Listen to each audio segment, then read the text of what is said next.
जय हिंद दोस्तों, स्वागत है आप सभी का आज के इस वीडियो में। मैं हूं मयूर मोगरे। तो पुतिन ने इजराइल को वार्न किया है। अब क्यों किया है, क्या वर्ल्ड वॉर 3 तक सिचुएशन जा सकती है, इन सभी चीजों को आज की इस वीडियो में हम डिस्कस करने वाले हैं। तो दोस्तों, इजराइल में अब तक काफी ज्यादा लोगों की मौत हो चुकी है क्योंकि हमास ने अभी स्ट्राइक किया था इजराइल पर, जिसकी वजह से अब फुल फ्लेज वॉर पर वो चला गया है और इजराइल अब बदला ले रहा है गाजा में। अब 1300 से ज़्यादा लोग जो है उनकी मौत हो गई है, काफ़ी सारे लोग जो है वो इंजर्ड हो चुके हैं।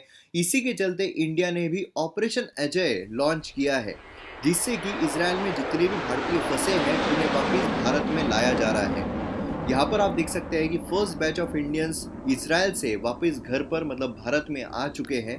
18,000 से ज़्यादा इंडियंस रिसाइड करते हैं इसराइल में। कुछ डजन ऑफ लोग जो है वेस्ट बैंक में रिसाइड करते हैं और 3 से 4 लोग गाजा में। और उसी के साथ साथ इसराइल ने ऑर्डर दिया है 1.1 मिलियन लोगों को साउथ में जाने के लिए। आपको यहाँ पर गाजा स्ट्रिप जो है वो दिखाई दे रही है।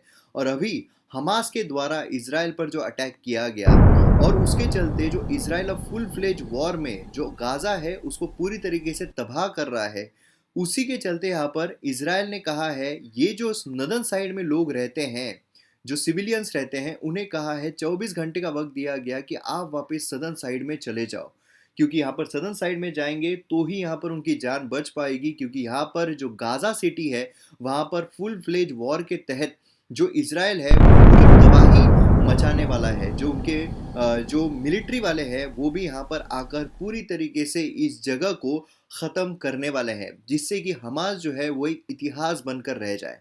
अगर आपको पूरा इतिहास जानना है, हमास कौन है, क्यों वो अटैक कर रहा है, क्या है इसराइल पैलेस्टाइन कॉन्फ्लिक्ट, तो उस पर मैंने एक सेपरेट काफ़ी डिटेल्ड वीडियो बनाया हुआ है इतिहास से अब तक का।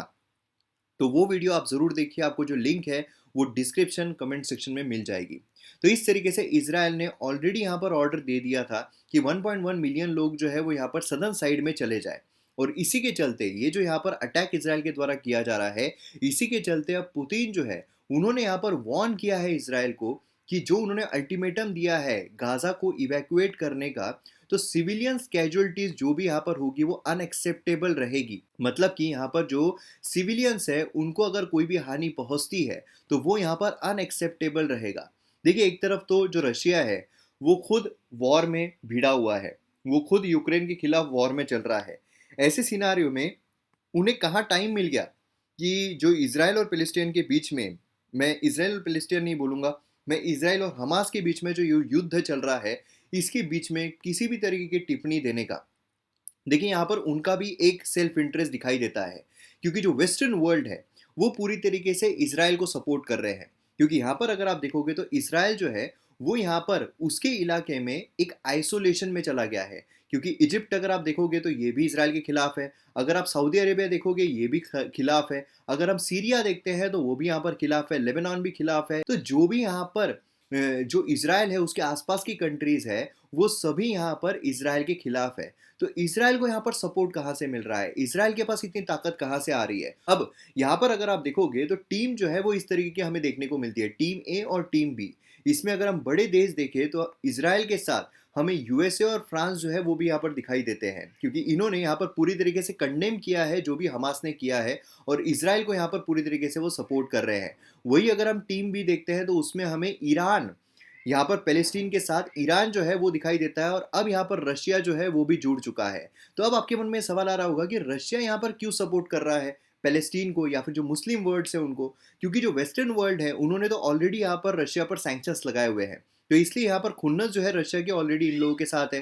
तो अब रशिया करे तो करे क्या, तो इसलिए मुस्लिम वर्ल्ड जो है उनको यहाँ पर साथ देकर जो भी यहाँ पर रशियन इकोनॉमी है उसको किसी तरीके से जगह पे लाने की जो काम है वो यहाँ पर पुतिन के द्वारा किया जा रहा है, ऐसा यहाँ पर दिखाई दे रहा है। बहरहाल यहाँ पर इंडिया अगर आप देखोगे तो इंडिया ने खुलेआम इसराइल जो है उसका सपोर्ट किया है, क्योंकि इंडिया जो है वो काफ़ी डिफेंस टाइज काफ़ी अच्छे तरीके के यहाँ पर इसराइल के साथ डील करता है।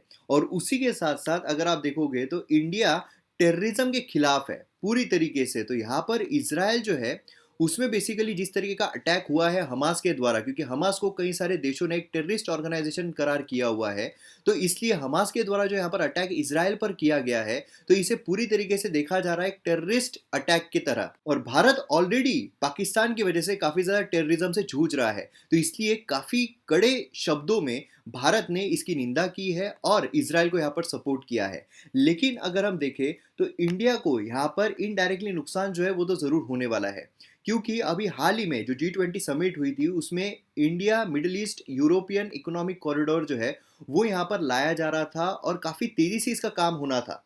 इनफैक्ट जो बाइडेन है उन्होंने कहा था कि 60 दिन के अंदर अंदर हम सब यहाँ पर मिलेंगे और इस रूट को यहाँ पर फिक्स किया जाएगा। ये रूट अगर आप देखोगे तो इस पर मैंने डिटेल वीडियो बनाया हुआ है कि IMEC किस तरीके से हेल्प करेगा और किस तरीके से यहाँ पर जाने वाला है। तो बेसिकली यहाँ पर सी रूट के जरिए UAE को कनेक्ट किया जा रहा है, मतलब बेसिकली मिडल ईस्ट जो है उसको कनेक्ट किया जा रहा है। क्योंकि अभी अगर आप देखोगे तो नॉर्मली हमारा जो भी सामान जाता है कहीं पर भी यूरोपियन देशों में, तो उसे यहाँ से इस रास्ते से होकर गुजरना पड़ता है, स्विस कैनाल से होकर गुजरना पड़ता है और फिर मेडिटेरियन सी में एंटर होके वो यूरोपियन देशों में जाता है। तो काफी लंबा रूट है। लेकिन वही यहाँ पर UAE से कनेक्ट करके, मतलब मिडिल ईस्ट से कनेक्ट करके यहाँ पर फिर रेलवे ट्रैक के थ्रू यहाँ पर ये जो सी रूट है मेडिटेरियन में ये कनेक्ट करके देन यूरोपियन देशों में हम हमारा जो माल है वो पहुंचा सकते थे। तो इस पर काफ़ी तेज़ी से काम होना था, जहाँ पर इकोनॉमिकली हम यहाँ पर मिडल ईस्ट और उसी के साथ साथ यूरोपियन देशों के साथ काफ़ी आसानी से जुड़ जाते थे।